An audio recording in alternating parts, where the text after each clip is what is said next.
ꯑꯍꯥꯟꯕꯗ ꯃꯔꯨꯑꯣꯏꯕ ꯄꯥꯎ ꯗꯣꯅꯔ ꯑꯃꯅ ꯃꯤꯑꯣꯏ 9ꯒꯤ ꯄꯨꯟꯁꯤ ꯀꯟꯕ ꯉꯝꯃꯤ ꯍꯥꯏꯅ ꯗꯣꯛꯇꯔ ꯁꯨꯒꯦꯇꯥꯅ ꯐꯣꯡꯗꯣꯛꯈ꯭ꯔꯦ꯫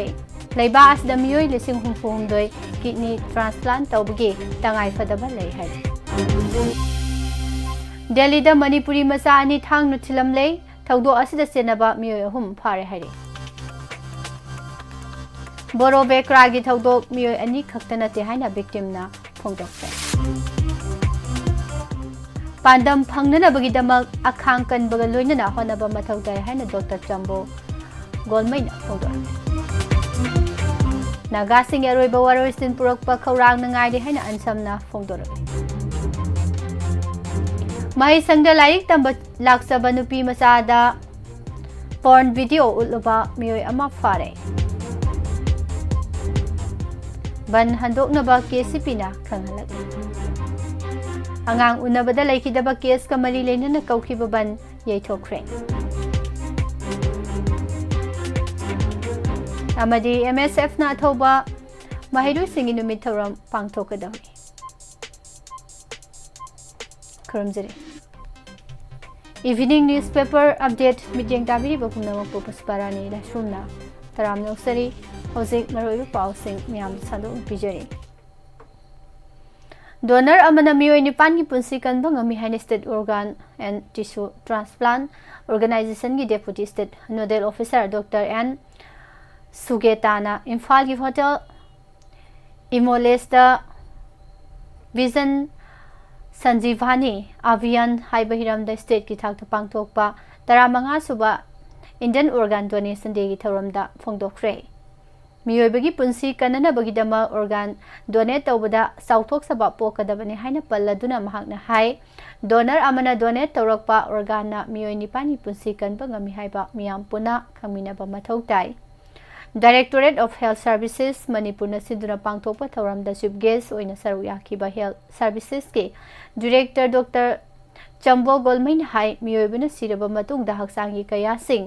ꯗꯣꯅꯦꯠ ꯇꯧꯕꯒꯤ ꯇꯉꯥꯏꯐꯗꯕ ꯂꯩ꯫ ꯀꯅꯥꯒꯨꯝꯕ ꯃꯤꯑꯣꯏ ꯑꯃ ꯁꯤꯔꯕ ꯃꯇꯨꯡꯗ ꯍꯛꯆꯥꯡ ꯑꯗꯨ ꯃꯩ ꯊꯥꯗꯣꯛꯈ꯭ꯔꯕꯗꯤ ꯃꯔꯨꯑꯣꯏꯕ ꯀꯌꯥꯠ ꯄꯨꯝꯅꯃꯛ ꯃꯩ ꯆꯥꯛꯄꯗ ꯌꯥꯎꯈꯤꯒꯅꯤ꯫ ꯃꯔꯝ ꯑꯗꯨꯅ ꯁꯤꯔꯕ ꯃꯇꯨꯡꯗ ꯀꯅꯥꯒꯨꯝꯕ ꯃꯤꯑꯣꯏ ꯈꯔꯒꯤ ꯄꯨꯟꯁꯤ ꯀꯟꯅꯕ ꯀꯤꯗꯅꯤ,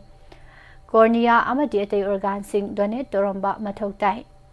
ꯕꯕꯤꯅꯥ ꯍꯣꯁꯄꯤꯇꯥꯜꯗ ꯍꯟꯗꯛꯇ ꯑꯍꯥꯟꯕ ꯑꯣꯏꯅ ꯀꯤꯗꯅꯤ ꯇ꯭ꯔꯥꯟꯁꯄ꯭ꯂꯥꯟꯠ ꯇꯧꯈꯤꯕꯒꯤ ꯃꯇꯥꯡꯗ ꯃꯍꯥꯛꯅ ꯍꯥꯏ ꯇ꯭ꯔꯥꯟꯁꯄ꯭ꯂꯥꯟꯠ ꯇꯧꯅꯅꯕꯒꯤ ꯃꯇꯥꯡꯗ ꯔꯦꯖꯤꯁꯇ꯭ꯔꯦꯁꯟ ꯑꯃꯁꯨꯡ ꯁꯔꯇꯤꯐꯤꯀꯦꯁꯟ ꯄꯤꯕꯒꯤ ꯊꯧꯔꯥꯡ ꯀꯌꯥ ꯂꯧꯈꯠꯂꯤ꯫ ꯑꯣꯔꯒꯥꯟ ꯗꯣꯅꯦꯠ ꯇꯧꯕꯅ ꯃꯤꯑꯣꯏ ꯀꯌꯥꯒꯤ ꯄꯨꯟꯁꯤ ꯀꯟꯕ ꯉꯝꯃꯤ ꯍꯥꯏꯕ ꯄꯥꯎꯖꯦꯜ ꯑꯁꯤ ꯈꯨꯟꯅꯥꯏꯗ ꯄꯥꯛ ꯁꯟꯅ ꯌꯧꯍꯟꯗꯨꯅ ꯃꯤꯑꯣꯏ ꯀꯌꯥꯒꯤ ꯄꯨꯟꯁꯤ ꯀꯟꯅꯕ ꯍꯣꯠꯅꯃꯤꯟꯅꯁꯤ ꯍꯥꯏꯅꯁꯨ ꯃꯍꯥꯛꯅ ꯐꯣꯡꯗꯣꯛꯈꯤ꯫ ꯗꯣꯛꯇꯔ ꯁꯨꯒꯦꯇꯥꯅ ꯃꯈꯥ ꯇꯥꯅ ꯍꯥꯏ ꯃꯅꯤꯄꯨꯔꯗ ꯍꯧꯖꯤꯛ ꯐꯥꯎꯕꯒꯤ ꯑꯣꯏꯅ ꯀꯤꯗꯅꯤ ꯇ꯭ꯔꯥꯟꯁꯄ꯭ꯂꯥꯟꯠ 134 ꯇꯧꯈ꯭ꯔꯦ꯫ ꯔꯤꯝꯁ, ꯖꯦꯅꯤꯝꯁ, ꯁꯤꯖꯨ ꯍꯣꯁꯄꯤꯇꯥꯜ ꯑꯃꯗꯤ ꯕꯕꯤꯅꯥ ꯍꯣꯁꯄꯤꯇꯥꯜꯗ ꯍꯧꯖꯤꯛ ꯇ꯭ꯔꯥꯟꯁꯄ꯭ꯂꯥꯟꯠ ꯇꯧꯕꯒꯤ ꯈꯨꯗꯣꯡꯆꯥꯕ ꯂꯩꯔꯦ꯫ ꯑꯣꯞꯊꯥꯜꯃꯤꯛ ꯁꯦꯜꯅ ꯄꯥꯏꯈꯠꯂꯛꯄ ꯊꯧꯔꯥꯡ ꯑꯃꯅ ꯃꯔꯝ ꯑꯣꯏꯔꯒ ꯀꯣꯔꯅꯤꯌꯥ ꯇ꯭ꯔꯥꯟꯁꯄ꯭ꯂꯥꯟꯠ ꯇꯧꯕꯗꯒꯤ ꯃꯤꯠ ꯎꯔꯨꯗ꯭ꯔꯕ ꯃꯤꯑꯣꯏ ꯀꯌꯥ ꯑꯃꯨꯛ ꯍꯟꯅ ꯎꯕ ꯐꯪꯍꯜꯂꯛꯄꯒꯤ ꯊꯧꯑꯣꯡ ꯑꯁꯤ ꯄꯨꯛꯅꯤꯡ ꯊꯧꯒꯠꯅꯤꯡꯉꯥꯏꯅꯤ ꯍꯥꯏꯅꯁꯨ ꯃꯍꯥꯛꯅ ꯐꯣꯡꯗꯣꯛꯈꯤ꯫ ꯊꯧꯔꯝ ꯑꯁꯤꯒ ꯃꯔꯤ ꯂꯩꯅꯅ ꯄꯨꯈ꯭ꯔꯝꯕꯝ ꯑꯅꯟꯗ ꯁꯤꯡ ꯀꯧꯕ ꯀꯤꯗꯅꯤ ꯇ꯭ꯔꯥꯟꯁꯄ꯭ꯂꯥꯟꯠ ꯇꯧꯈ꯭ꯔꯕ ꯃꯤꯑꯣꯏ ꯑꯃꯕꯨ ꯏꯀꯥꯏ ꯈꯨꯝꯅꯕ ꯎꯠꯈꯤ꯫ ꯍꯥꯏꯔꯤꯕ ꯃꯤꯑꯣꯏ ꯑꯁꯤ ꯑꯣꯜ ꯏꯟꯗꯤꯌꯥ ꯇ꯭ꯔꯥꯟꯁꯄ꯭ꯂꯥꯟꯠ ꯒꯦꯝꯁ 2025ꯗ ꯃꯤꯇꯔ 5,000ꯒꯤ ꯋꯥꯀꯤꯡ ꯔꯦꯁꯇ ꯁꯤꯜꯚꯔ ꯃꯦꯗꯜ ꯐꯪꯂꯛꯈ꯭ꯔꯕꯅꯤ꯫ ꯀꯨꯝꯖꯥ 2019ꯗ ꯃꯤꯑꯣꯏ ꯑꯁꯤ ꯆꯥꯟꯗꯤꯒꯔꯒꯤ PGIMERꯗ ꯃꯃꯥꯅ ꯗꯣꯅꯦꯠ ꯇꯧꯕ ꯀꯤꯗꯅꯤ ꯇ꯭ꯔꯥꯟꯁꯄ꯭ꯂꯥꯟꯠ ꯇꯧꯈꯤ꯫ ꯍꯧꯖꯤꯛ ꯃꯤꯑꯣꯏ ꯑꯁꯤꯒꯤ ꯍꯛꯆꯥꯡꯒꯤ ꯐꯤꯚꯝ ꯐꯅ ꯂꯩꯔꯤ ꯑꯃꯁꯨꯡ ꯁꯥꯟꯅ ꯈꯣꯠꯅꯕꯒꯤ ꯊꯧꯔꯝꯁꯤꯡꯗ ꯁꯔꯨꯛ ꯌꯥꯗꯨꯅ ꯑꯣꯔꯒꯥꯟ ꯇ꯭ꯔꯥꯟꯁꯄ꯭ꯂꯥꯟꯠ ꯇꯧꯕꯒꯤ ꯃꯇꯥꯡꯗ ꯄꯥꯎꯖꯦꯜ ꯀꯌꯥ ꯁꯟꯗꯣꯛꯇꯨꯅ ꯃꯤꯌꯥꯝꯗ ꯋꯥꯈꯜ ꯇꯥꯍꯟꯅꯅꯕ ꯊꯕꯛ ꯊꯧꯔꯝ ꯀꯌꯥ ꯄꯥꯏꯈꯠꯄꯗ ꯃꯥꯡꯖꯤꯜ ꯊꯥꯕ ꯃꯤꯁꯛ ꯑꯃ ꯑꯣꯏꯅ ꯂꯩꯔꯤ ꯍꯥꯏꯅꯁꯨ ꯐꯣꯡꯗꯣꯛꯈꯤ꯫ ꯗꯦꯜꯂꯤꯒꯤ ꯕꯤꯖꯌꯅꯒꯔ ꯑꯦꯔꯤꯌꯥꯗ ꯃꯅꯤꯄꯨꯔꯤ ꯃꯆꯥ 2ꯗ ꯊꯥꯡꯅ ꯊꯤꯜꯂꯝꯕꯒꯤ ꯊꯧꯗꯣꯛꯇ ꯆꯦꯟꯅꯕ ꯃꯤꯑꯣꯏ 3 ꯐꯥꯔꯦ ꯍꯥꯏꯅ ꯗꯦꯜꯂꯤ ꯄꯨꯂꯤꯁꯅ ꯐꯣꯡꯗꯣꯛꯈ꯭ꯔꯦ꯫ ꯐꯥꯔꯕ ꯃꯤꯑꯣꯏꯁꯤꯡ ꯑꯁꯤꯒꯤ ꯃꯅꯨꯡꯗ ꯆꯍꯤ ꯅꯧꯔꯤꯕ ꯑꯉꯥꯡ ꯑꯃ ꯌꯥꯎꯏ ꯍꯥꯏꯔꯤ꯫ ꯊꯧꯗꯣꯛ ꯑꯁꯤ ꯖꯨꯂꯥꯏ 18ꯒꯤ ꯅꯣꯡꯉꯥꯜꯂꯝꯗꯥꯏ ꯄꯨꯡ 4 ꯇꯥꯕ ꯑꯗꯨꯋꯥꯏꯗ ꯊꯣꯛꯈꯤꯕꯅꯤ꯫ ꯗꯦꯜꯂꯤ ꯄꯨꯂꯤꯁꯀꯤ ꯔꯤꯄꯣꯔꯠ ꯃꯇꯨꯡ ꯏꯟꯅ ꯅꯨꯃꯤꯠ ꯑꯗꯨꯗ ꯖꯦꯔꯤ ꯑꯃꯗꯤ ꯁꯦꯐꯔꯠ ꯀꯧꯕ ꯗꯦꯜꯂꯤꯗ ꯂꯥꯏꯔꯤꯛ ꯇꯝꯗꯨꯅ ꯂꯩꯕ ꯃꯅꯤꯄꯨꯔꯤ 2ꯅ ꯗꯨꯀꯥꯟ ꯑꯃꯗꯒꯤ ꯏꯁꯤꯡ ꯂꯩꯅꯅꯕ ꯍꯣꯠꯅꯔꯤꯉꯩꯗ ꯕꯥꯏꯛ ꯊꯧꯗꯨꯅ ꯂꯥꯛꯄ ꯃꯤꯑꯣꯏ 4ꯒ ꯀꯔꯤꯒꯨꯝꯕ ꯍꯤꯔꯝ amadagi ningai sangdana rakhi bike thogduna lakpa miyoi sing adugi manungdagi miyoi amana thang satorak laga jerigi mabukta amasung selfatkina mananganda thangna thilakhibani khudakta soklaba miyoi animak mamanaba amana bara hindu rao hospital da pukatuna laikanakhi makhoi animak phibam thina sokpadagi aruba phibam da laikanari haina Deputy Commissioner of Police Northwest Visam Singh na phongdokhi thaudok asiga mari leinana Model Town Police Station da case ama register tawkibaga loinana investigation sathanana batim ama semle hairi team asina manak nakpada leiba CCTV ki footage yengbaga loinana kon record yangsinna thaudok asida senari ba miyoi pumnamak phagat pangamna ba honari haina police ki report amana phongdokli Deputy Commissioner of Police na hai CCTV ki footage yengsilaba matungda police ki team amana singnaningai oba mafum amada thiba humbagi thabak sathabada Krishna amadi Krishna Kasiyaf kauba thaudo asida hakthengna senaba miyoi ani phaba ngamle sahi noriba angang amasu thaudo asida senaba ki damak faraba Krishna amasung Kasiyaf mamangda criminal record leiba miyoi amata nate Police na wahang pahang sathabada pharaba miyoi sing aduna masagi maral yazare thaudo asida senaba mari shuba miyoi adu sufana na ba thibagi thabak sathari hairi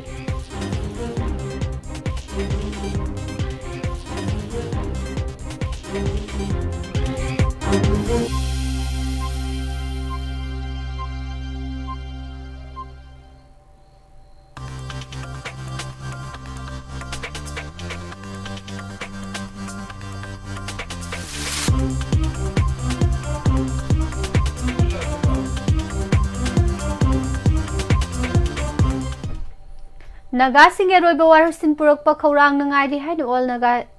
Students Association Manipur ansamna phongdorakle lufa asina thadorokpa cherol amana hai kumjali sing ani tara manga ki August 3 da India government amasung NSN na Prime Minister Narendra Modi gi mamang da khuyek pinakiba framework agreement adu taramna woi agreement aduna maram oiraga Naga singe roiba warasin ama purak lagani haina thazaba poknaki adubo nakal anina matam sangna wari sanaduna laklabasu waroisin purakpa ngamdri India government ki lusingba singi pukchal sengdaba manba thawong amana maram oiraga hauzik phaba waroisin purakpa ngamdabani athuba matamda nakal anina wari sanaduna framework agreement ki makhada roiba warisin ama puraknaba honafam thoi Nagagi tokhaiba firan constitution amasung Naga sing ama toina punsin bahaiba wafum asi na theiba yararoi dobuni hainasu cherol asda makha tarakli karigumba pandam ama phange harabadi akhang kanbaga loinana honaba mathau tai haina Manipur Health Services ki Director Dr. Sambo Golmaina phongdokre Khabai soida leiba Bhavina Hospital da sahi ama mapung pharakpagi Foundation Day tharamda mahangna wafam asi phongdokhibani North AO sida leiba Hotel Imphal ki Sangai Hall da pangthokhiba tharamda Dr. Sambo Golmai Bhavina Group of Companies ki Chairman ka Managing Director Dr. Thangjam Davali amadi Bhavina Hospital ki Medical Superintendent Dr. Syam Kumar Laisromna mathangsina athoiba mithonglen tharam mapu amadi khanaba mithonglen oina saruk yakhi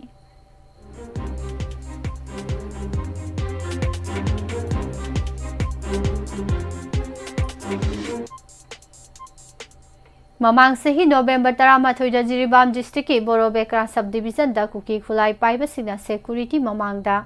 yum kaya mahi thakiba ahal ani puna nomina kaptuna hatlam laga angang ahum nupi ahum pharga pukra batungda tamthina hatkiba thaudok aduda senari basi miyoi ani khaktana te haina thaudok aduda awaba nang horiba imungi miyoi singna phongdorakle thaudok asiga mari leinana NIA na case aduga mari leinana miyoi ani phare haribasi thagat ningai ne adobo thaudo aduda kuki militant kuntra hena lakhi security force ki mamang maktada sathakhiba oibanina makhoisu militant sing adu kayano haiba khangani maramaduna hauzik wat horiba miyo sing adu athuba matamda thidokpiduna fabiyu amadi makhoibu cheirak pipiu haina victim family Borobekra khunja sing amadi JSina mari leinaba singda appeal tawrakli Jiribam Higher Secondary School gi hall amadi multipurpose sports complex mahai khulen da sangjafam lawduna leiriba IDP sing saruk yaduna ngasi mafum aduda paumi singa unabada JC against brutal killing of 8 innocent villagers ki convener wai sanjoina hai security singi mamang da miyoi kuntra henbana sitaki bathaudo ado marik sumna tidokpi duna senari ba miyoi sing phagat laga phangpham thokpa cherak phanghanbiu miyat asigi wahong degi jeribam degi miyoi ama lekidaba amasung manipur gi tongan tongan ba miyoi kyana penda phongdok padana tana uripok apunba lupnu kuthang zara henman singba khongjang kaya sangsinba lekibani khwadigi thamoi chokhiba masung miyamgi khoirang khoisaung nabado NIA gi timna achumba puthorakani haiduna phatharaga leiribani maramaduna makhoina miyoi ani kha case asiga mari leinana phai haibasi yaningde haiba wafam phongdorakhi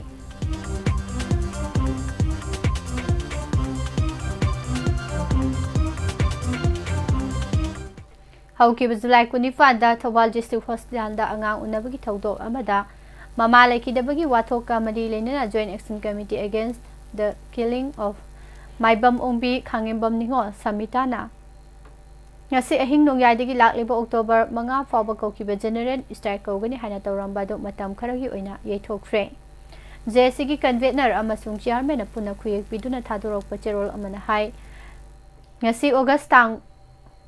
hayeng mari oiba leiba asigi khwadi maroiba integrity degi thorom taba maramna miyami thabak thorom pangthokpada apanba thoktana bagi damakta general strike asi matam khara komthoknana ba warep lobani marak asida manipur lengana postmortem amadi inquiry gi report cheol amagi matam thabirakibadu ngaituna leiri haiba report adu miyamda thamdragadi civil society organization sing amasung miyanga pulaga hena kanba khongjang sangsingani hairi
Maibam Samita gi misiga mari leinana semkiba JS na koriba pung nifugani pan gi ban handokata bani haina kanglaiba Communist Party na thadorokpa serol amana hairi aina thinkraba luf asigi Information and Public Relation Secretary and Punsiba maitena khuyek viduna thadorokpa serol amada hai angang unaraba matung da khangabok talaiba hospital amada laikhidrabi gi Achumba wayel fangnana bani haina semkiba JS na August ahumgi ahing nongyadagi sathagani haiba pung nifugani pan gi ban asi KCP na yamna haksin lawi amasung leibak miyamgi interest ki mayokta lei Samitana singnaningai oiba mongda laikhide haribadu yamna laibak thibani adubu laikhidrabi adugi justice fangnana ba honabada leibak miyambu hena saitheng pibadi achumba nate haina lawi JS na khanthaba tawdana ban tawsilaklagadi maduna maram oiraga nomgi suja nomjaraga yum puriba lomi sinmi la kaya insang na pi khara lambigi sidaida yonduna yum puribi ima ibel singda awaba pi haningde haiba wafam phongdorakli traditional costume making and handicraft ki lamda tongan ba award kya phanglakhrabi Gurumayu Memsabu Wangkai Durga Puja Lampak Talaiba Community Hall da miyam harau tiyamna okre Guru Gaurachandra Craft Center Wangkai na sinduna pangthokibo okpui thoram asi Department of Art and Culture Government of Manipur gi hanagi Director Lorembam Kisorjit Manipur State Kala Academy State Awardee Barjabasi Mayum Gopal Sharma Paradise Club Wangkai gi General Secretary Y Chandramani na chingba kaya su saruk yakhi Director Kisorjina Manipurgi Kasin Koyada Art and Culture gi matangda haithoi singthoriba miyoi kya lei makhoibu aikhoina sak khangadabani haiki. Class 9 khakta tamlibi school uniform selaga lakpi nupi mahairoi amagi mamang thasilaga car manungdagi mobile phone ama puthoktuna porn video ulamba sahi kunmanga suraba nupa ama Imphal Police Station gi kampuna phagatkhre. Nahan ayupung mapan makhairom tarakpada thokibani mahiroi nupi macha aduna report laibe school amada mahai tamnanaba lakhi aduga car amana mahaki matungda inarakhi nupi macha du khongna chatpani car aduna thogalaga mahakpo haifet thasilaga mobile phone ama puthoraktuna porn video amakhak ulakhi aduga tabada nungairoidoba wafum kharasu phongdoklamki hairi. Mahiroi nupi macha aduna school adudagi hankhraga thokiba thodok adugi warising ado mama mapada amata sithadana likhi khudakta mama mapani Imphal Police Station da laktuna FIR ama register tauki amasung senariba miyo edu phagat pinanaba wakalakhibani. Wakatchi edu hek phangbaga maike adom da khiliba CCTV camera singi record lokhatkhi. Mathang record laurakpada nupi macha aduna mangonda porn video ulamba nupa aduna thoba car adu khudombi thillaga takhibani. Car adu kanagi mamingda leibano haina police na thibe aba thire batungda kaina thangda Imphal East district ki wangkhai mayum leirak masindagi thongamba kaisam sahi kulumdoi koba nupa ama phagatpa ngamki. Ahanbadadi mahak thodok aduda senadi haina yamna kanna selami adubu mahang nupi macha aduda mobile ama yenghankibagi mate adu CCTV camera da uba phangbadagi masagi maral yazakhibani. Police nupa adu nahan numidang pokso eki makhada fare ngasi nungthel kota puthokre.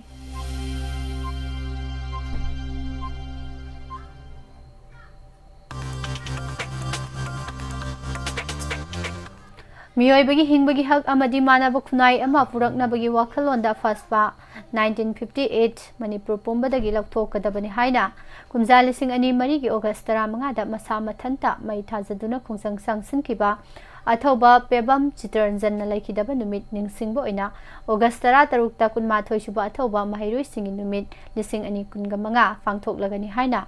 Manipuri Students Federation MSF ki role amana phongdorakli. MSF ki President Hijam Rosana Kuyek Piduna Thadorokpa Cherol Amada Hai Manipur yauna awano pok lamdamdagi afaspa laukthoknaba athoba pebam chitranjanna laukiba phirep irei chasingne kai khumnaba utpaga loinana tongi punsigi damak masak thokpa wahan thok leiba apunba khunai amagi saktam kahendana bagi damak sahi khudingi thoram asi pangthoktuna lakli. Athoba sina lekidaba numit August 13 po nehet piraba khunai asida miyam yihingbagi hakki damak thawaina pontha pikhibagi niksing thoram pangthoklagani. August 13 ke ayupung mga tarakpada Imphal West ki Kwakaithel Thongnau Jam Laikai da leiba MSF mayai loi sangda yakai rol saktuna hodokani tungda Vishnupur district ki manung sana Thanel khulda leiba thoba mahiroi singi khubamda athoba pebam chitranjan gi ningsing mitam amadi Vishnupur Kaithel da leiba thobagi atafamda mathang sina ayuki pung 3 tagi 9 phawa hikalaikat tamgani hairi. Tamthiraba Faspagi Marumda India Lengang na nupi angang na sathakiba miot minay mihat mipun gi mayokta miyam na ek asi pumlog lokthok jiba phawa makhata na khongjang kaya sangsilak na bagi wakhalonda Manipur gi matamdugi Maharaj na athobagi mingthol pikraba MSF ki athoba pebam chidranjan na ek asigi mayokta khongjang sangsin boina kumjali sing ani mari gi August 15 da masa mathanta mai thajaduna khongjang sangsin ki mathangi numit August 13 ta miyam gi hingbagi hakki damak sangsin kiba migi maira thawaina pontha pikhi.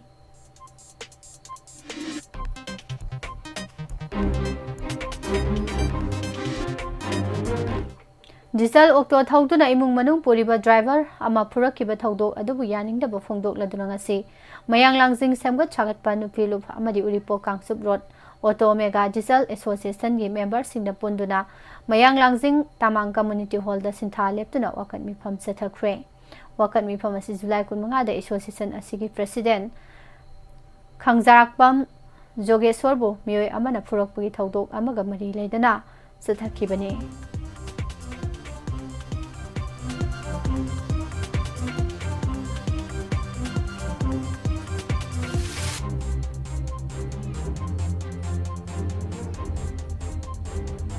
Myanmar sahi asigi December da mikhal pangthoknaba military junta na thorang toriba asiga mari leinana leibak asida haukiba chahi lising ani kunmathoi dagi state of emergency lauthoktuna lanmigi lengak satharaki badu haukiba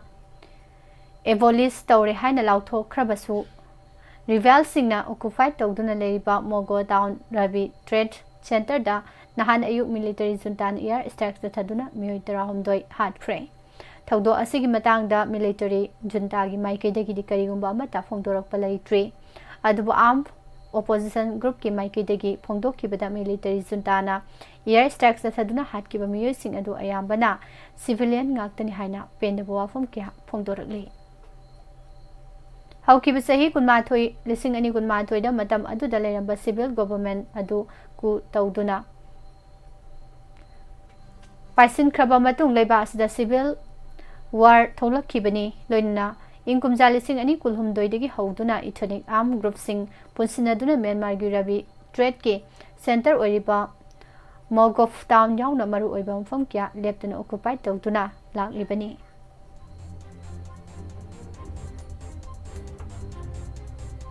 state land da yumkai sajanba yauna footpath amasung drain khopsinduna yumkai dukan amasung hotel sajaliba singi mathakta state asigi mafam kudingmakta district administration gi maikaidagi sathariba eviction gi trap asi Imphal West ki oinasu lising amachama panmabudra dagina lising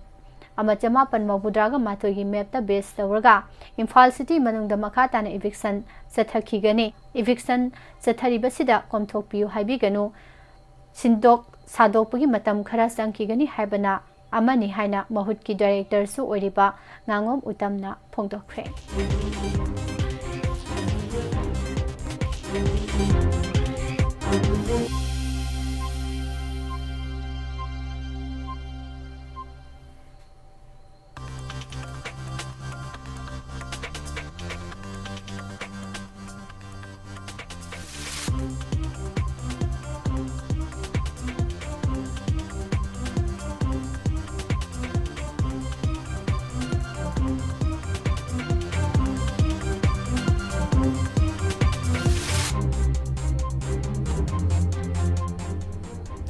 Manipur state asi masagi constitution laiduna maning makhatamna haina humna palamba leibak ama oiramlabasu asidi voter oriba miyamna constitution gi wahanthok khangdaba mihut thagatuna Manipur ima maithakta famhale haina Manipur People's Democratic Front MP DFK Secretary S Samungongna phongdokre wafum asi Major Kolda leiba Manipur Press Club tangasi pangthokiba pawgi mifam amada phongdokibani party asigi mihut kyana saruk yaduna pangthokiba mifam asida mahangna makadana hai voter oriba leibak miyamna vote ki mamangda wakhal khanthaba tawdana khangna sanabani paisa pirabani amadi pija pithak tawrabani haiduna vote pirubagi mahaina ngasidi lamdam asigi lifeline oriba state highway sing chatpa yadaba khak natana lising ani kunithoi chahum kunkal taret square kilometer khak park sawa lamdam asida chatpa ngamlibra haibasi wahang ama oire democracy chatpa leibak amada miyamna tengthabagi mahut khudum singduna achumbagi damak kathok minaduna constitution na piriba haksing miyamda manana piba ngamgadaba mihut thagalasi haiki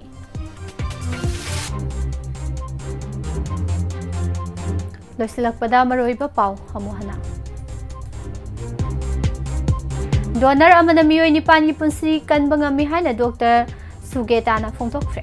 leiba asida miyoi lising humfuga humdoi kidney transplant tawbagi tangai fadaba lei hairi Delhi da Manipuri masa ani thangna thilamle thawdo asida senaba miyoi hum phagatkre boro bekra gi thawdo miyoi ani khakta nate haina victim gi family na phongdorale pandam phangnana bagidama akhang kanbaga loina na honaba mathau tai haina Dr. Jambo Golmaina phongdokre Naga sing aroiba warisin purakpa khawrang nangairi haina ansamna phongdorale mahisangda lairik tamba laksaba nupi masa amada porn video uluba miyoi ama phagatkre angang unabada mama laikidaba case ka mari leinana kaukiba ban yaithokre ban handokna naba case bina khanghalakle amadi MSF na athauba mahiroi singi numit thoram pangthokadawi pijariba pau singa sigaloina evening newspaper update पिजबा मतंग असिदा लोइसिनजरी मखा तारकपदा मतम मतमगी वाफम मयामदा अमुक पिसरी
मतमतमगी वाफमदा तामिनसी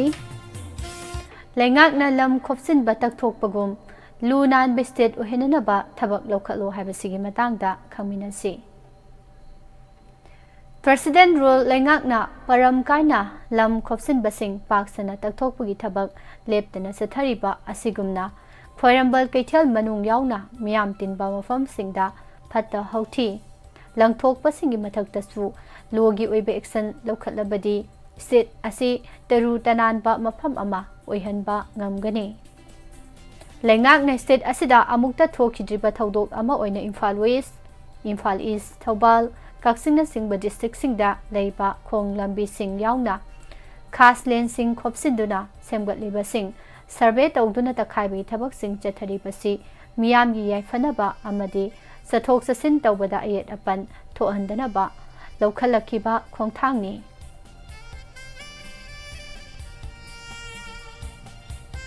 district सिंगी DC सिंगना मखोयदा पीबा मपांगल सिंग अयेत अपन अमता यावदना इसंग थौना फना इनक्रोसर सिंग माइ पाकना तकथोकपगी थबक सथरिबसी PR लेंगाक ओइबगी ngambani करिगुंबा मियामगी मिहुत popular गवर्नमेंटना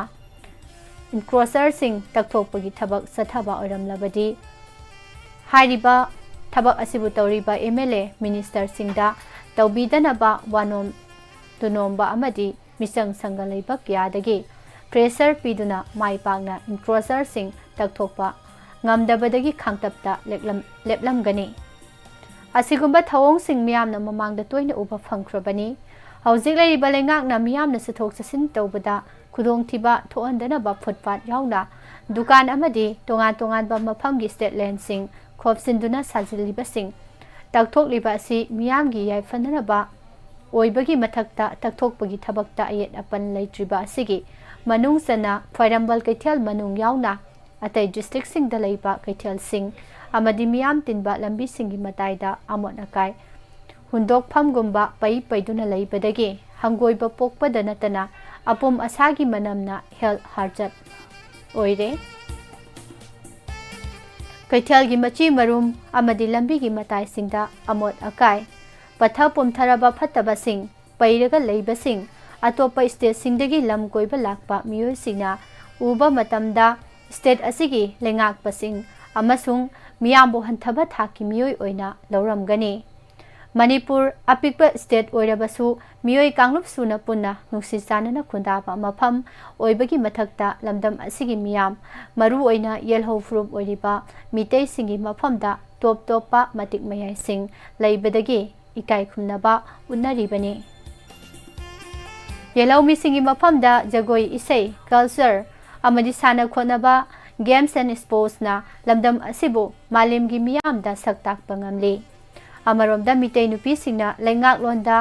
yum पुदुना मसा मसु सिंगबो मदिक साबा मियोय अममम ओहनना बहनबदा लौरिबा थौदांग सिंगी मथक्ता सुबा नोंबा कनबा लमसत साजत ꯊꯛꯁꯤ ꯈꯥꯁꯤ ꯂꯩꯕꯒꯤ ꯃꯊꯛꯇ ꯃꯇꯝ ꯃꯇꯝꯒꯤ ꯊꯣꯛꯄ ꯊꯧꯗꯣꯛ ꯋꯥꯊꯣꯛꯁꯤꯡꯗ ꯂꯧꯕ ꯊꯧꯗꯥꯡꯁꯤꯡꯗ ꯑꯋꯥꯡꯕ ꯊꯥꯛꯇ ꯃꯤꯌꯥꯝꯅ ꯏꯀꯥꯏ ꯈꯨꯝꯅꯕ ꯎꯠꯅꯔꯤ꯫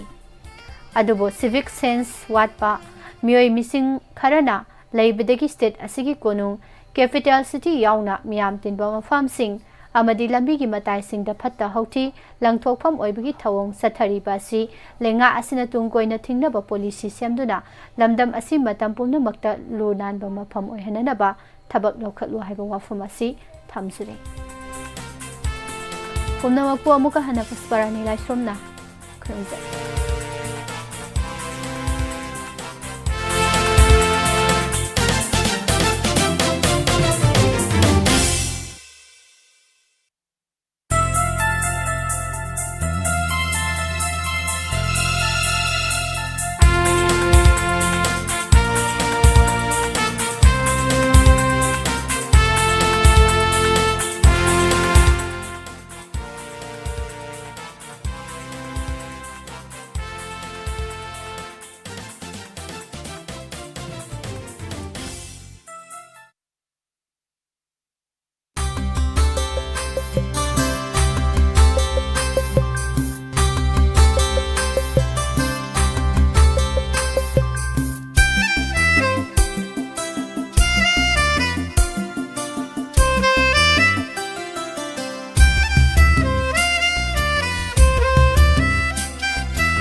90.0 WAHONG Radio gi numidang wairam phong liba pausi sing degi lokachaba maru iba pausing Miss Pusparani Laisram degi tabi kroba matung hauji mu lantok churi live phone in program 7005707808 amugana 7005707808 number sida call to you loina na thoramasi bu sarugyabiu ngasi gi thamjari ba live phone in program thoramasi da mayamna tabi ningba film isai matam isai loina na album music video sing khanbirak tuna thoramasi bu sarugyabi na ba mayam gi mafam da nolok chari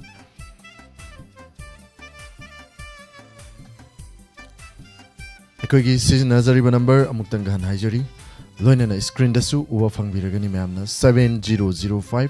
707-808 number sida call to you awabang hakting pothamina na ba isay matang amamtang taminasi lokot chage thoram asigi ahan ba caller mayam live fava na traga live favi kananu minasi daw ya ba hay tare ko kanana daw ya yar ge yingsi call lokot chage hello taram nokchuri madam mingamadi live from habiu ai kung khang mamala kai ding naw sa ngasigi lantok chari ba live phone in program sida sarugya birakpa madam taram nokchari lantok chari ba ngasigi live phone in program karam bai sei tabi gani madam sar sapha bi philam gi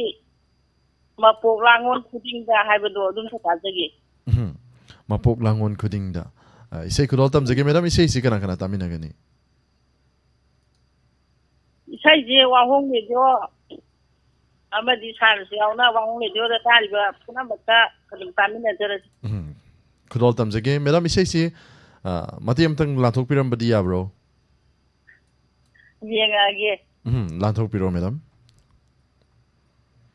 mapok langon khuding da manja nakawa lai jage ikla gum pai minna kumbi gum silona manja akada lai jage har sai lo chanjara ye hai yam fazana khudol tam birakre madam isai makatarak ba isai thagachari isai sakpi dagi mem puna taminasi mapok langon khuding ga haina seori ba isai madam gi isai khudol habi you madam sar gi isai satanandana sapa wichilloga ba lanmela ba mi haibado adum ta sakpiro ha mati amada horen lantok charke madam thagachari thank you khudol tam jagi safa vi hariba film asidagi khanbirak pa isai mapok langon khuding da syam amadi jamuna ani gi konjel da sakli vai sei konsaba ibom koncham ibo chaugi mekta aribam syam sermana serang li vai sei ni khudol tam jari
mapok langon khuding da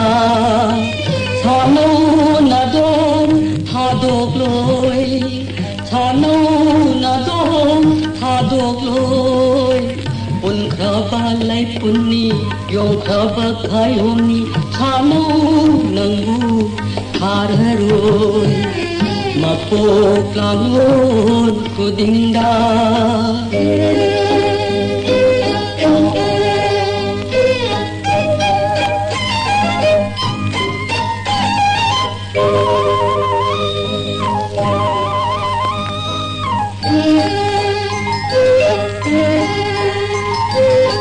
lem lagi khonoi di lai jani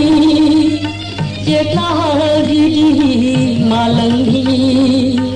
thambagi are di koi muni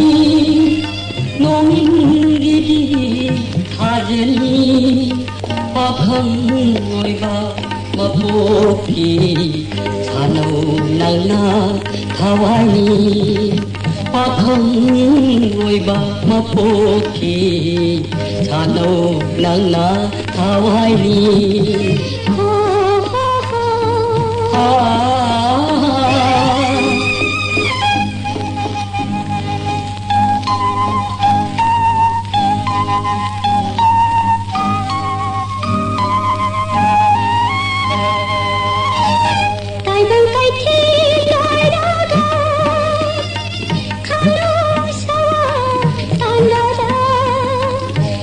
Turel tormanda sabi sano ngai nasi hawi yakatang koin hangko pani nasi hawi yakatang koin hangko pani nasi mapok langoda Muja pakhang kaya roy Siglago Pai minna Laidang Chat minna Sabi Sano Thanya roy Mapok langon Kudinda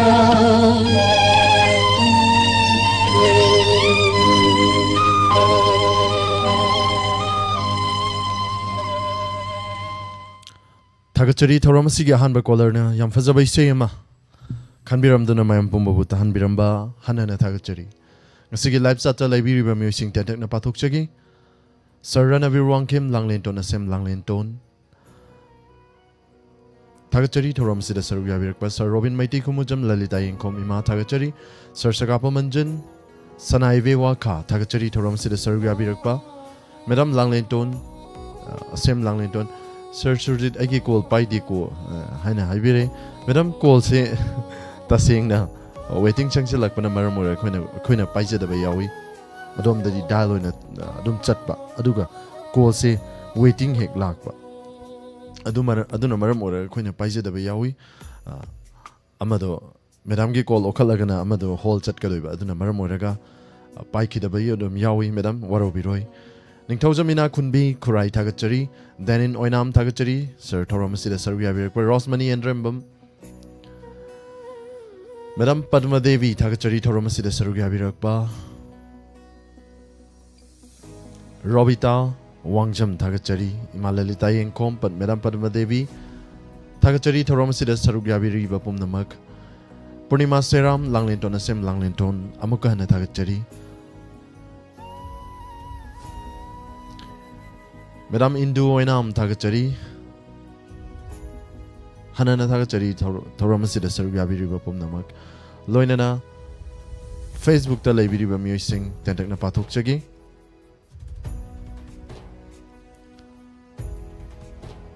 Madam Puina thagachari thoram sarugya birakpa Vinasaki Devi athokpa Madam Sutaram nokchari Rosni Koijam thagachari thoramasida sarugya birakpa Santa Alangbam Santa thagachari thoram sarugya birakpa yam nungsiye isei se hana takpiri ketang leader ariba isei oragasu ariba isei all is gold haibane hanagi isei singchina magunche leiba aduki matik heli ko ma'am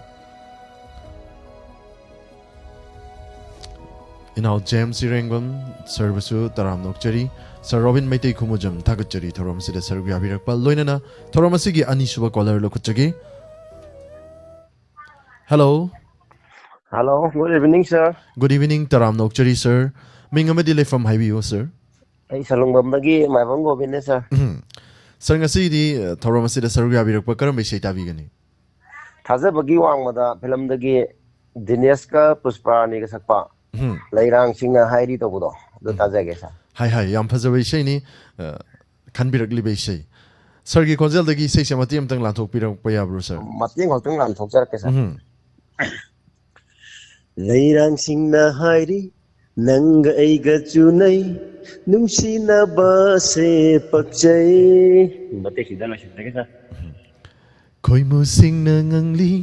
pukjal khangda nangi thamoi pirunu hairi mate sir ki makha samda javani sir sei kana kana tamina gani ai loina bi sonalini janupa sinthoiba ongi pu radhani ongi pu pitambor WAHONG radio tabiriba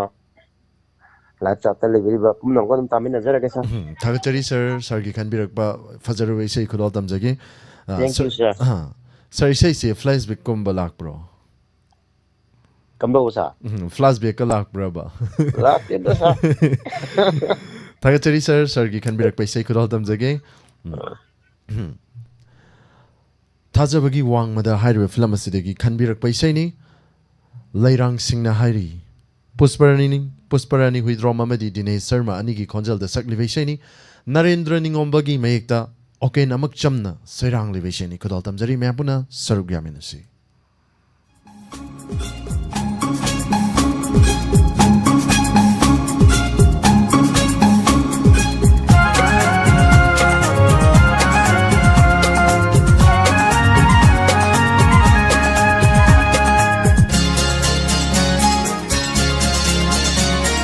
Lairang singna hairi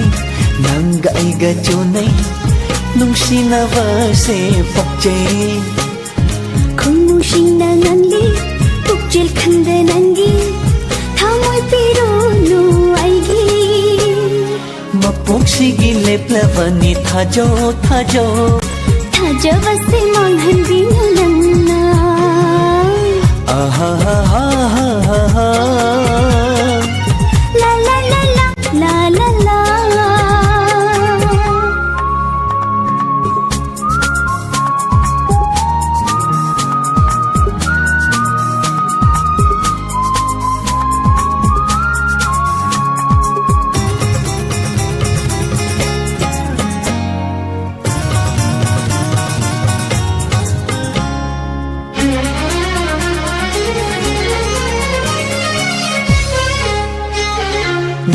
dol ta pairi balai chilgi saklon gum mitku khuding machuon khino lepchage pamel gum lendena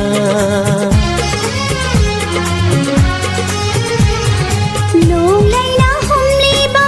kang bau na gum panthung khangla mai kai ngau han bi ganu hoi zagi punsi gi loi na bi thamoi sina waje nong si ichel kang khigadara pukning shina khanje nong shi wa shat nak lam dara khoi mu shina nangli pukjil khangda nangi thao moi piru nu aigi lairang singna hairi nanga aiga chunai nung sina ba se pakchai mapok shigi lip lavani thajo Thaja vai se manghan binu nangna la la la la la la la ha ha ha ha ha ha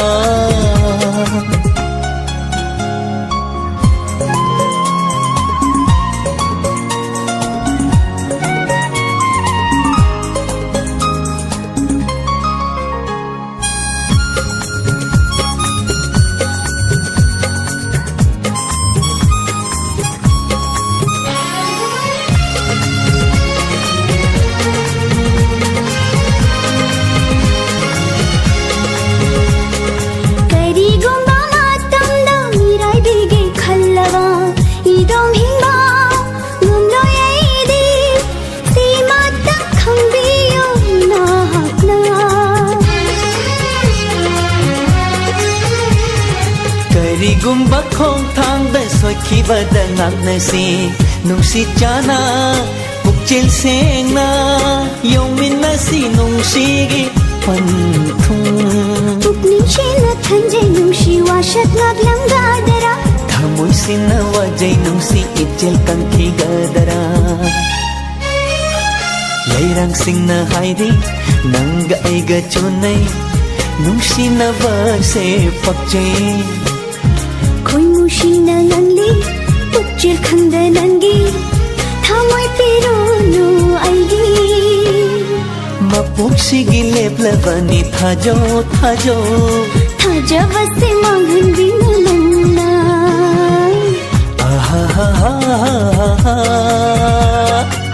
La La La La La La La hey hey hey hey hey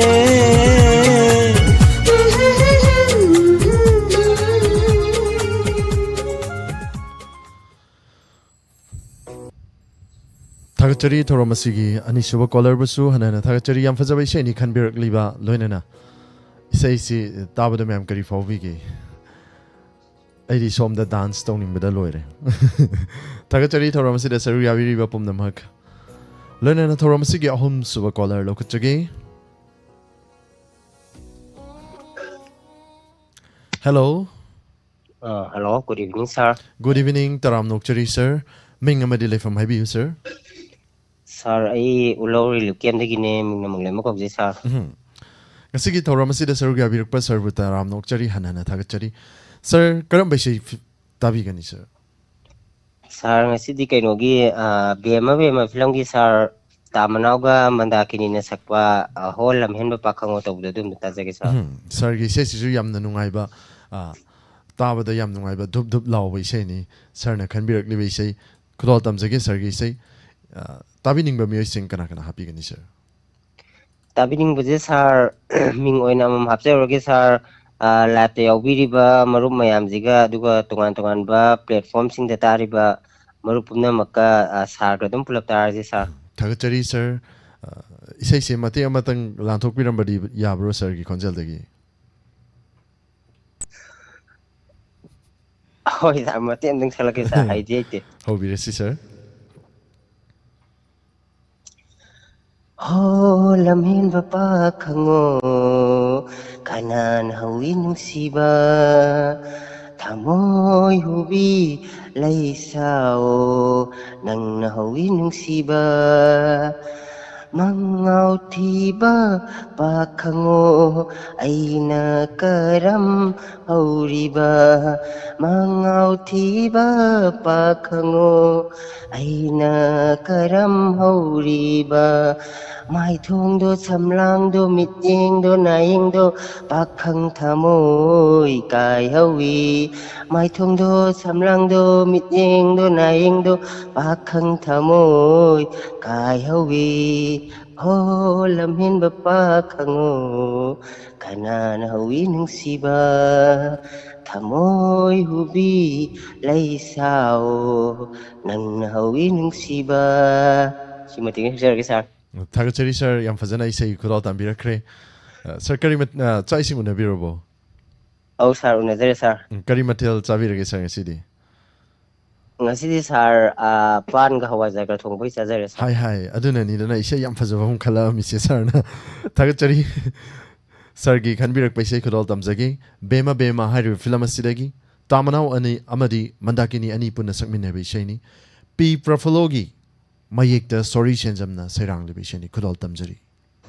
thank you sir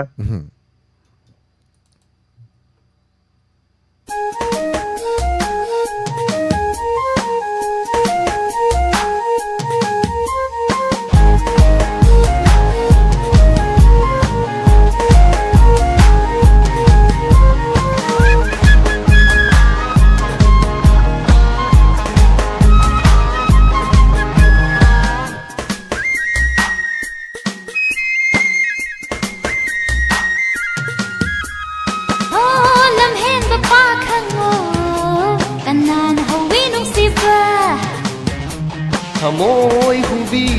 laisao nang nahawi nungsiba lamhen ba pakhango kanan hawi nungsiba Thamoy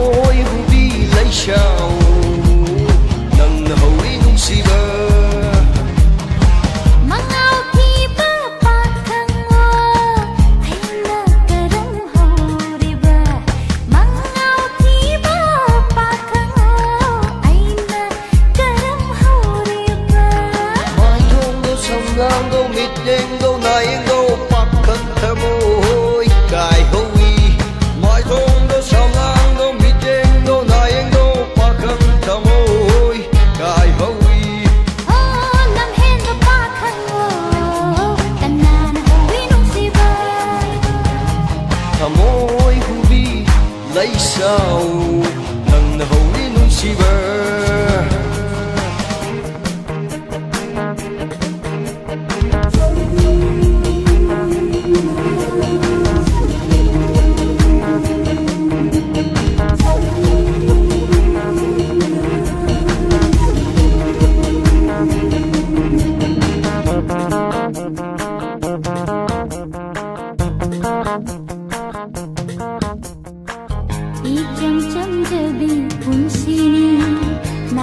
kanana ngang ledri mangau khi lu lam hen bo mangau khi lu lam hen bo I cham cham jabi punsini na pada kanana ngang ledri mangau khi lu lam hen bo mangau khi lu lam hen bo wakal isagat ke ayo vida matang amadagi matang amada wakal di sagat pe ayo vida matang amadagi matang amada achi asasu kaidare achi asasu kaidare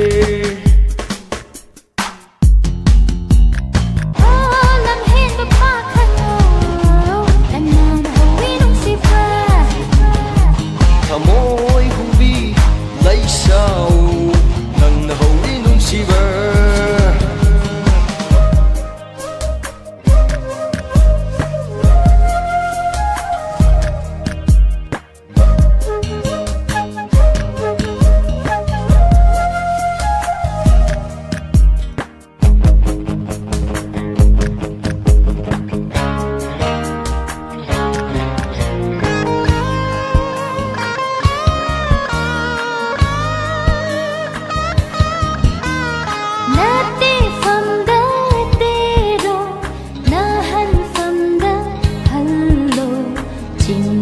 pumba thadoklo aina nangbu nungsibadi nanganda lairagi khanna nungsibani leblabad nang aigi dama thengarani hauji ki yegna timkhang kaya kaya nang aigi asani nang aigi punsilambini oh lam hen ba pa thango tanan hawi nungsiba amoy hubi laisau nang nahawi nungsiba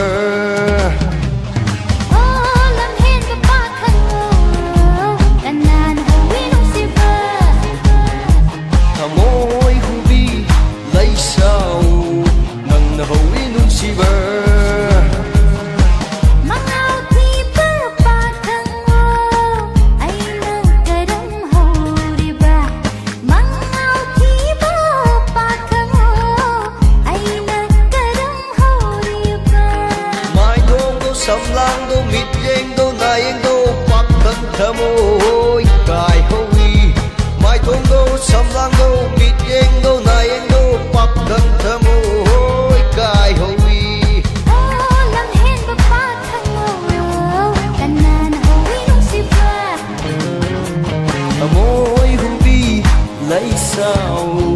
nang nahawi nungsiba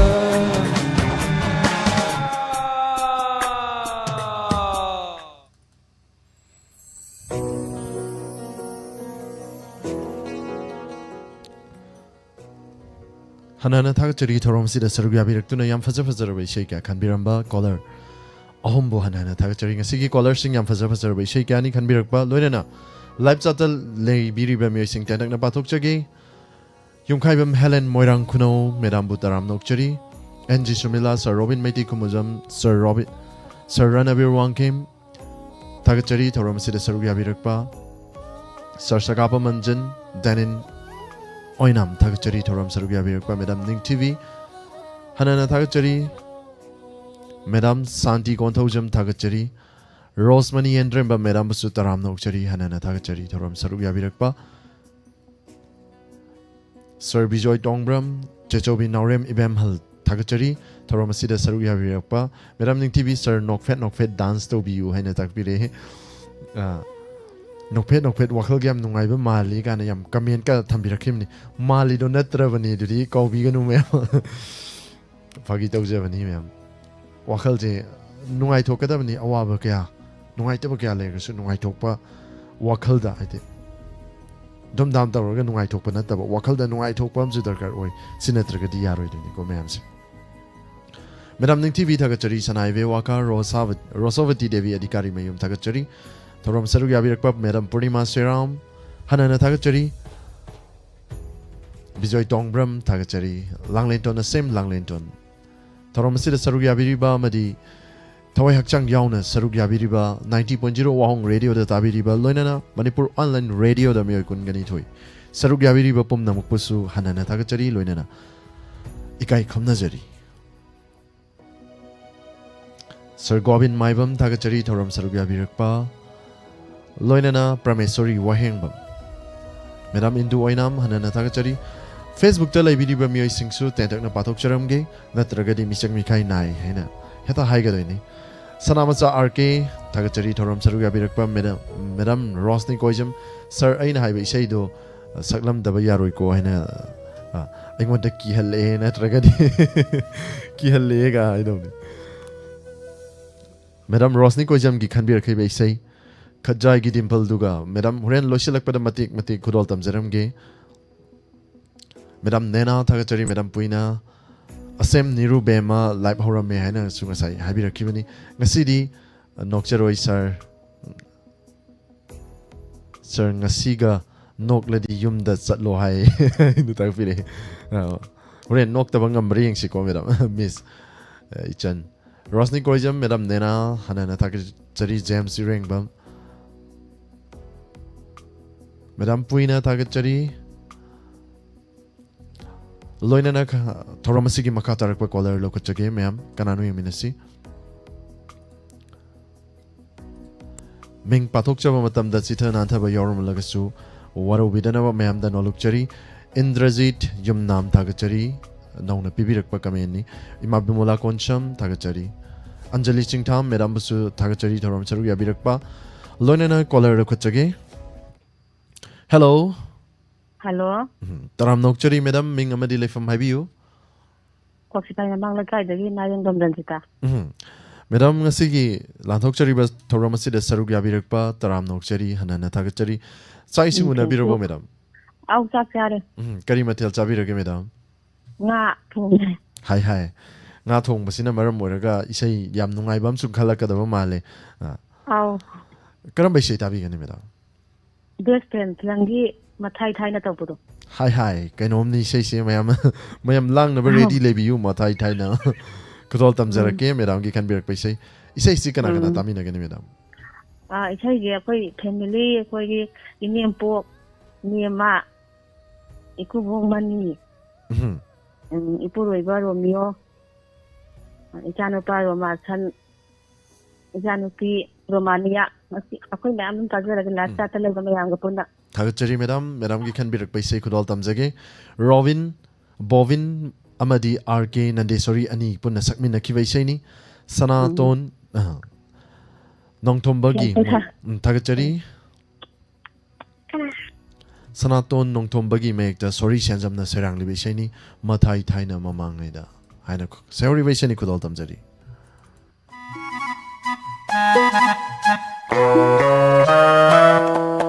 Matai thai na mama da nong shi con gi lai con dura chavia ma sha no ava phong dok pa di phong dok nara nong shi narabe tha moi nuk da chak na rame map kon thoka nupi do nupa manjara so nupa duna de sate nushi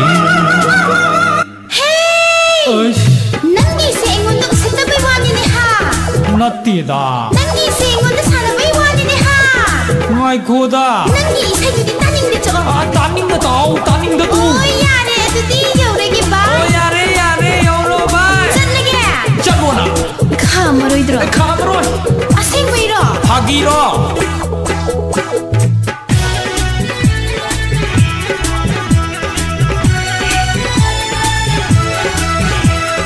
ꯄꯥꯠꯀꯤ ꯈꯣꯏꯃꯨ ꯄꯨꯛ ꯆꯥꯎꯕ ꯋꯣꯅꯥꯞꯄꯗ ꯇꯣꯏꯅ ꯉꯪꯕꯤꯔꯅꯨ ꯎꯆꯦꯛꯇ ꯍꯥꯏꯔꯒ ꯁꯦꯝꯕ꯭ꯔꯥꯡ ꯃꯥꯟꯕꯤ ꯅꯥꯕꯗꯨ ꯅꯣꯡꯃꯇ ꯉꯝꯖꯈꯤꯗꯦ ꯅꯄꯨꯛꯀꯤ ꯍꯪꯉꯣꯏ ꯃꯥꯟꯕ ꯅꯪꯕꯨ ꯅꯥꯛꯇ ꯐꯟ ꯐꯟ ꯆꯣꯡꯕꯤꯔꯅꯨ ꯎꯗ ꯍꯥꯏꯔꯒ ꯀꯦꯒꯦ ꯒꯨꯝꯕꯤ ꯅꯥꯛꯇ ꯅꯣꯡꯃꯇ ꯆꯣꯡꯖꯈꯤꯗꯦ ꯈꯥꯏꯔꯛꯇꯨꯅ ꯅꯟꯗꯧꯕ ꯋꯥꯈꯜꯗ ꯚꯥꯞꯅ ꯗꯣꯂꯥꯟ ꯁꯥꯔꯨꯅꯨ 이bungo 사그저기버 아샤게 망란세 남기다막다 나띠에 삭티비 나쿠이니는 앙내리도 우이디 노이나 밥다지 강해다 양 강그러면 몸이 강비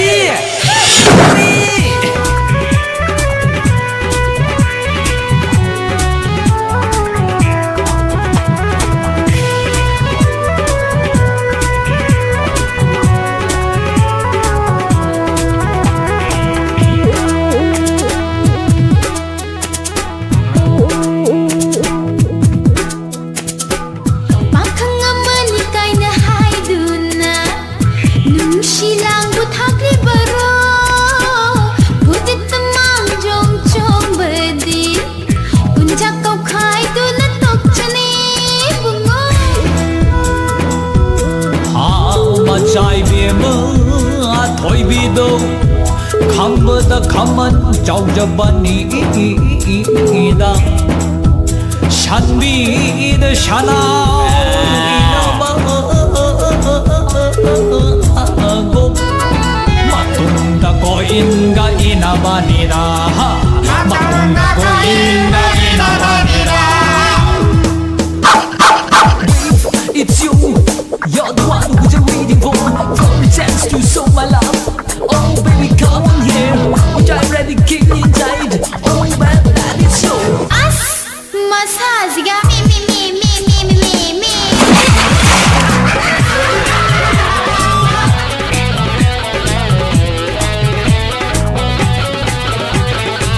Paki khoi puk chawa wo na pada toina ngangbiranu Jengga hairaga chambrang manbi, napata nongwata nganjakide. Napuki hangoi manba nangbu inarga phan phan chongbiranu Uda hairaga kege gumbi, nakta nongta chongjakide.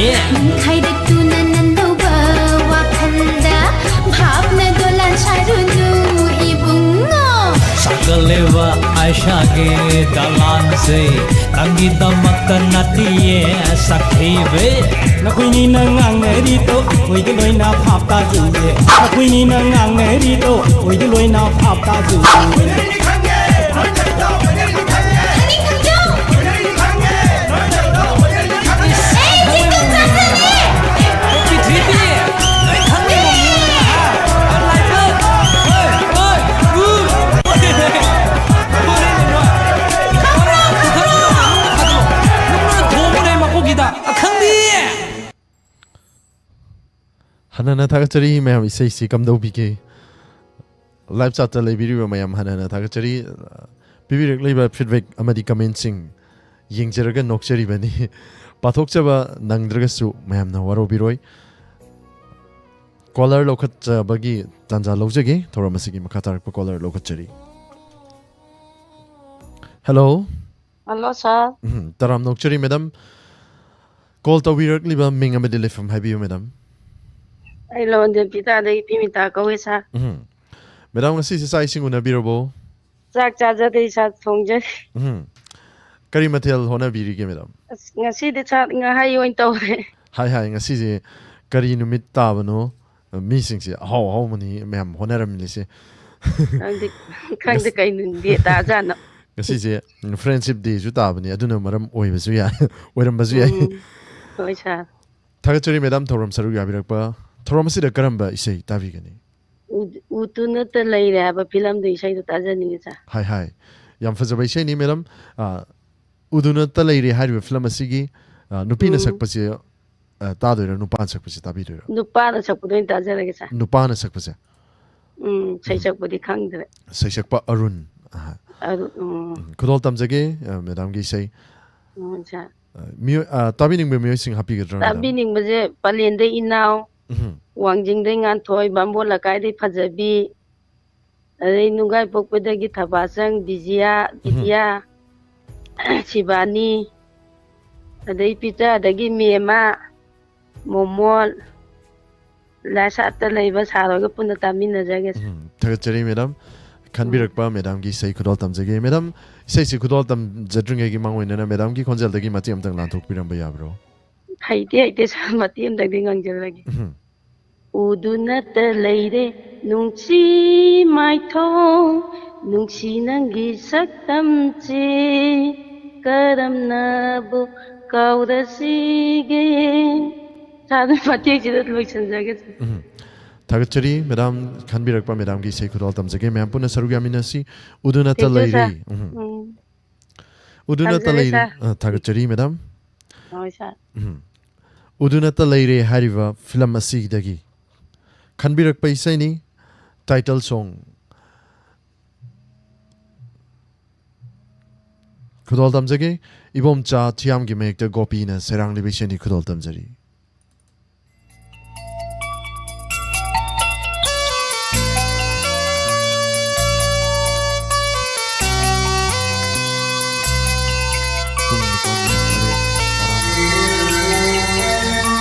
Udunata leire nungsi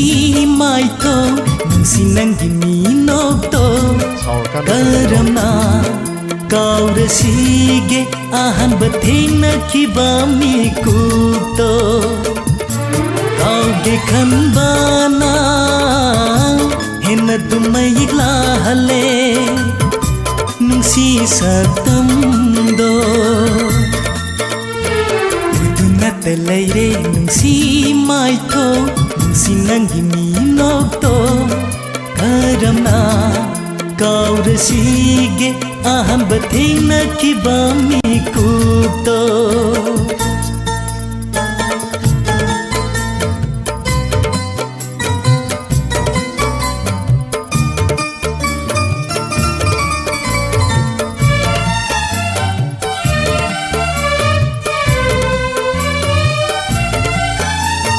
Hanghaude naming nahaki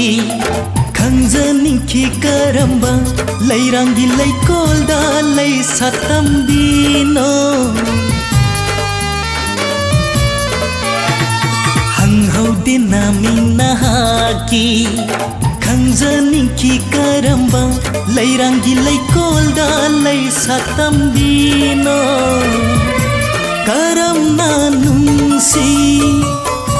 Khongulli ragla sige malangba honangna pubiyu aibu nungsi manak tuda Udunata leire nungsi maito nungsi nangi minokto karamna kaurasige ahan bathena kibami kuto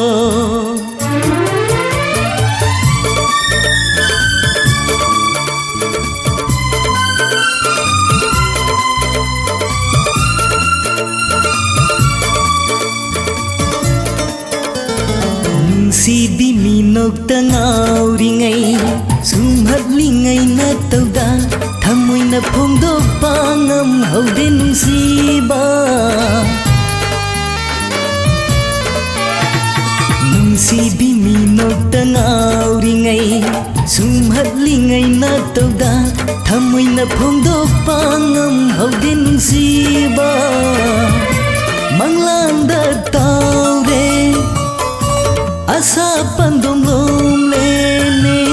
sibi honanta mangai rene thamoi dawali base Udunata leire nungsi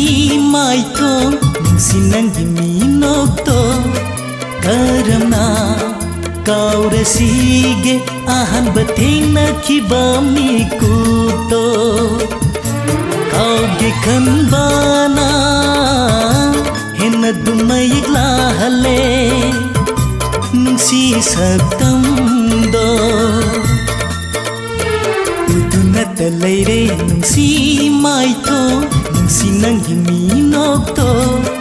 करमना काउरसीगे आहन बथेंग नखिबा मिकुतो Ningtibi nangi nungsi mai tongdo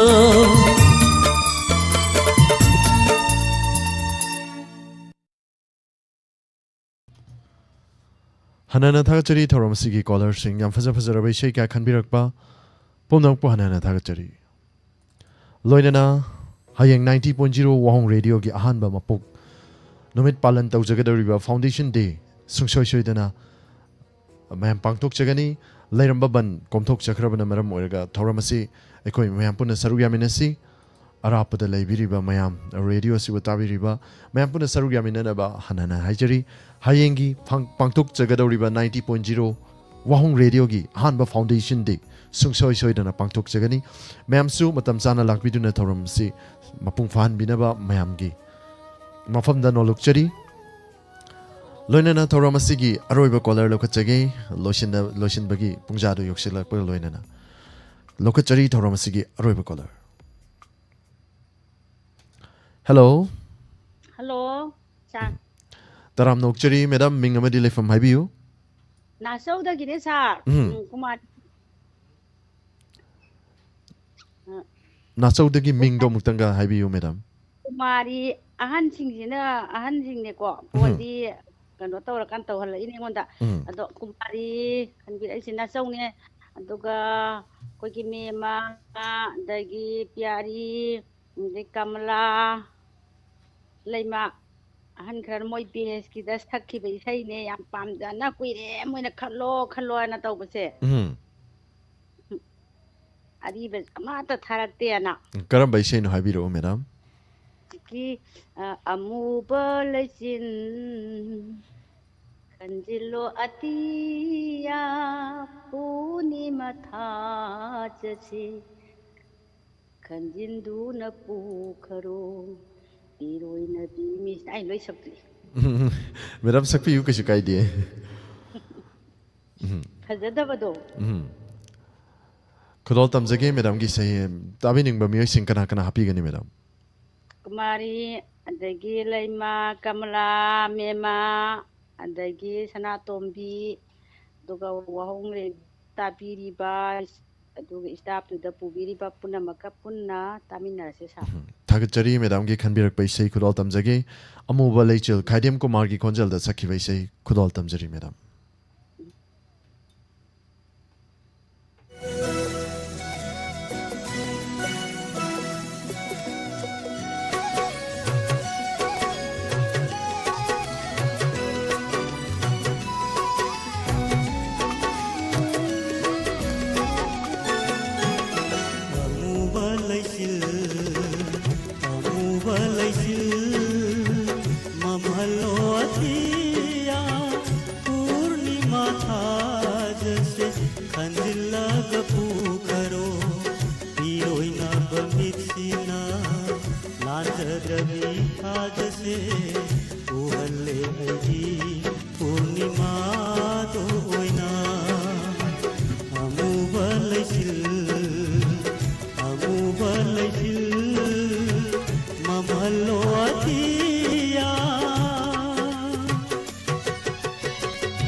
Talairaba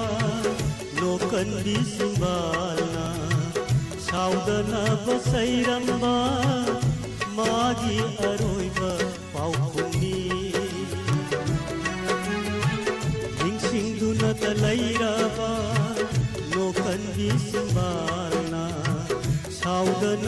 बसैरम्बा मागी अरोइबा पाउकुमी ओइनरिनी खल्लुबना कयारक सोखीबा ओइनरिनी खल्लुबना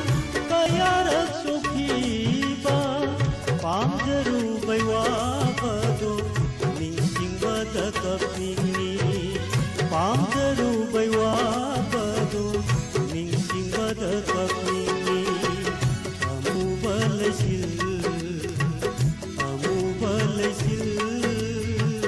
ममहलो Atiya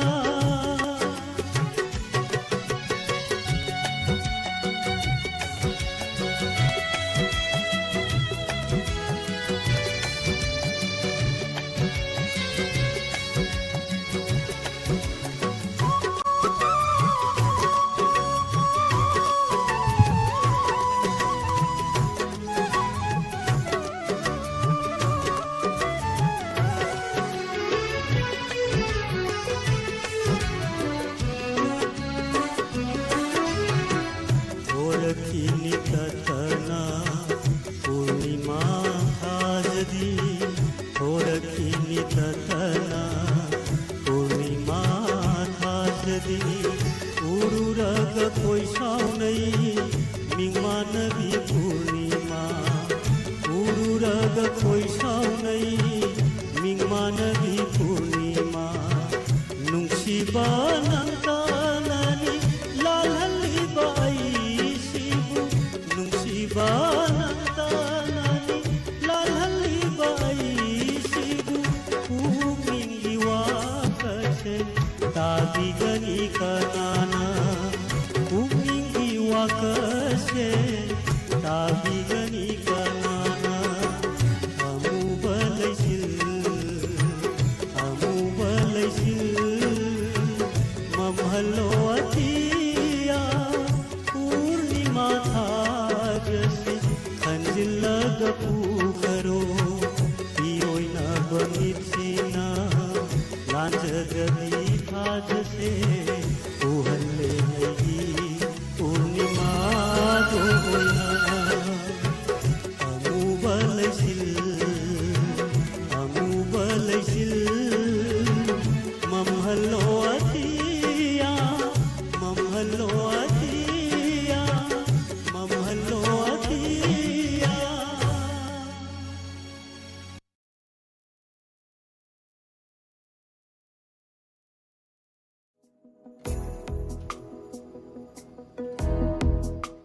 Hanana Tagachari, Sigi Toram Sida Saruyabirakwa, called a Virakuna Toram Sida Saruyabiram Dunasai, Fazer Fazaraba Kaya, Tahan Biramba, Mampum Babsu, Hanana Tagachari, Loinana, Live Chat the Tawai Hakchang Yauna Tabiriba, 90.0 WAHONG Radio, the Saruyabiriba, Pumna Pusu, Hanana Tagachari. Loishilak Padai say, Amatan Kudaltam Zaramgi, Kanbirak by say, Isay ani kanbirei isay siya matik kudoltam zaramge Madam Rosni ko jamgi isay kudoltam zage Khajai gi dimpal duga Chinbalgi sambruduga Nok fetauna yeng lakpa Surzit aidi ngaure Sumat pinanggina tauda Aidi ngaure Sumat pinanggina tauda Nang bune aina hairi se Chirom laikagi fajavi Khajai dimpal duga Mati asin peminasi loinana madam inau chao khong chang dagi ka ngasai khanbiram bai sai kudol tamjagi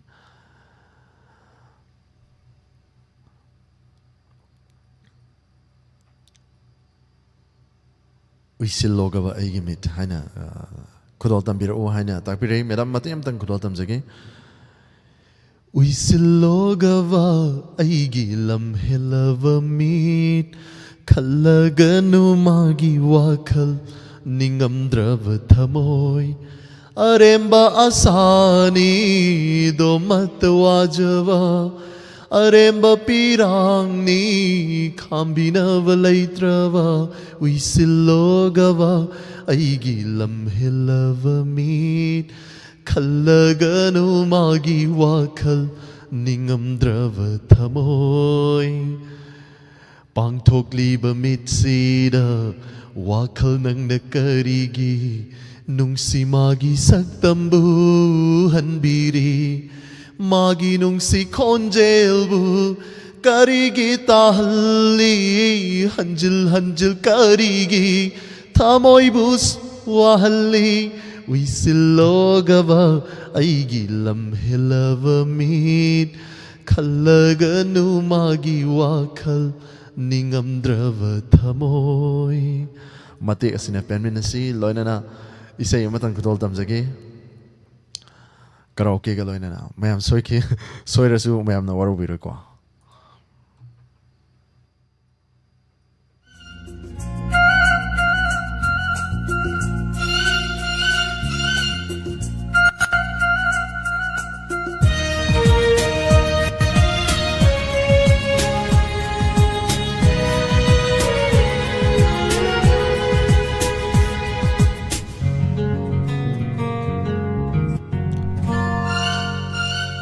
Lirisit panamiva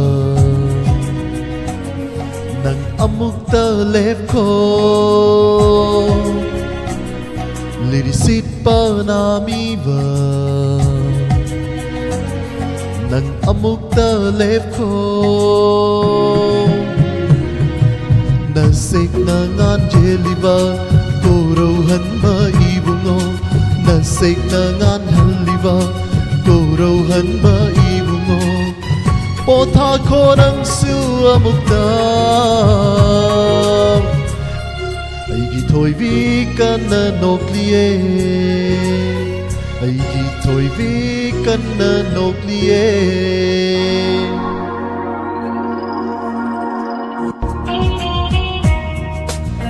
Karaoke zik tang nungai bari wale Karaoke zaina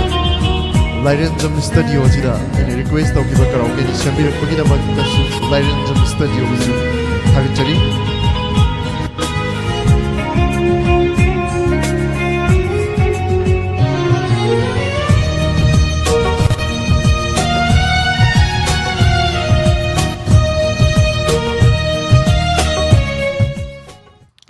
Isi matang aswai tension jage loina na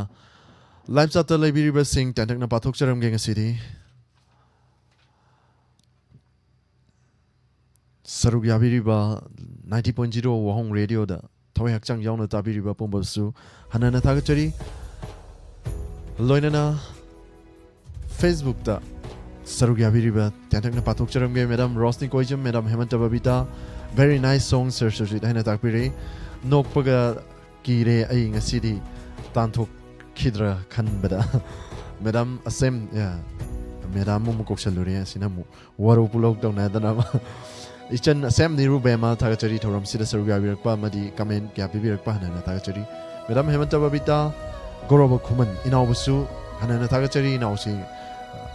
question chendana thabak kaya hayeng pangthok kadawriba thoram sida ngasi maksu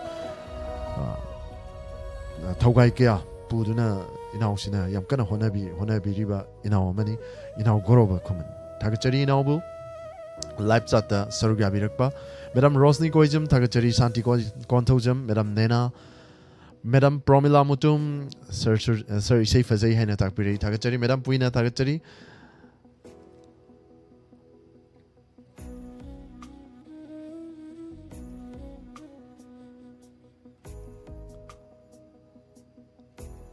live chat che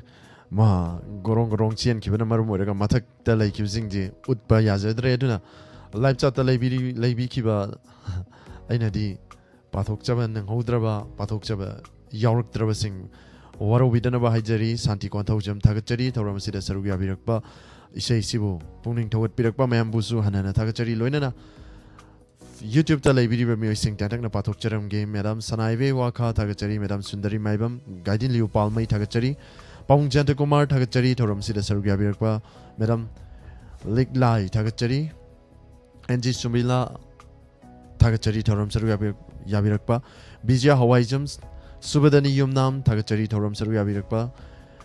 Loli Maibam Thagachari Thoram Sida Sarugya Biriba Pomnamak Navidita Thagachari Imabimola Koncham Nikhil Maibam Thagachari Sir Tamoy Pele Haina Takvire Isai Sida Oram Domale Thagachari Hanana Thagachari Yumkaibam Helen Moram Kuno Kamala Devi Sanasam Thagachari Ketang Tuna Pav the Soige Doviko Pamung Janta Kumar Hanana Thagachari Koram Rovindro Sir Ranabir Wang came Thagachari Asalata Sarungbam Thagachari Thoram Sida Sarugya Birakpa Chechobi Naurami Bemhal Hanana Thagachari Thoram Sida Tawai Hakchang Yauna Tabiriba and Sumila Madam Taruvi Oinam Thagachari Mabimola Sir Sakapa Manjan Sanai Ve Waka Pumno Puhanana Thagachabuloinana Mamdagi Laptuk Sabagi Abadu Lojagi Sir Robin Maite Kumujam Thagachari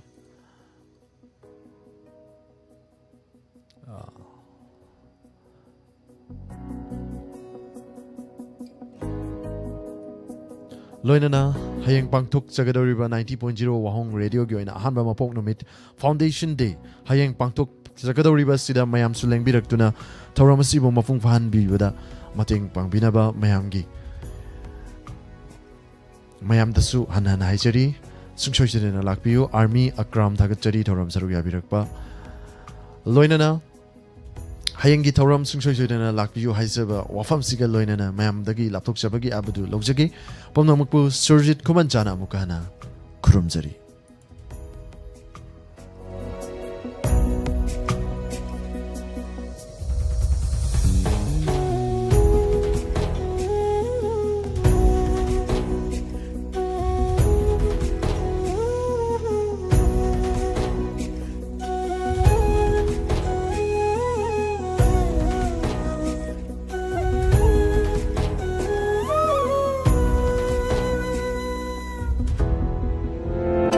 Seasonabio